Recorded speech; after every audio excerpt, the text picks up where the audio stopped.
আমার কষ্টের কথা কই না এডি বলছে কাকা আমি মানুষের হাতে পাও ধরলাম বাসের মধ্যে উঠে পা ধরে ভিক্ষা পাই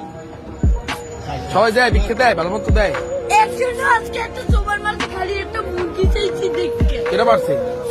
একটা উন্ডালে একটা সারে ভাই ওনাকে টাকা দিচ্ছে অনেক কষ্ট তোমার এখন আছে কে মধ্যে বাস নাই আছে ওই একটা মা ভাই ভালোবাসে তোমারে মাই বিষ্ণুর বইরে রয়েছে কাকা মা যদি ভালো না বাসতে ওই টিভি আমি হারাইয়ে তুই যা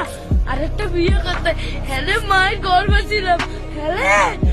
একটু বড় করতে না না মায় ভালোবাসে ঠিক আছে তুমি মারে ভালোবাসো না আমার মায় আমাদের একটা মুরগি খাইতে চাইছে একটা তারে তোর এই তাই লইছি মুরগি তোর আমি তো কে জানি কই না কষ্টের কথা লেখাপড়া করো মাদ্রাসায় করো সকালবেলা পড়ি এই বিয়ের বেলা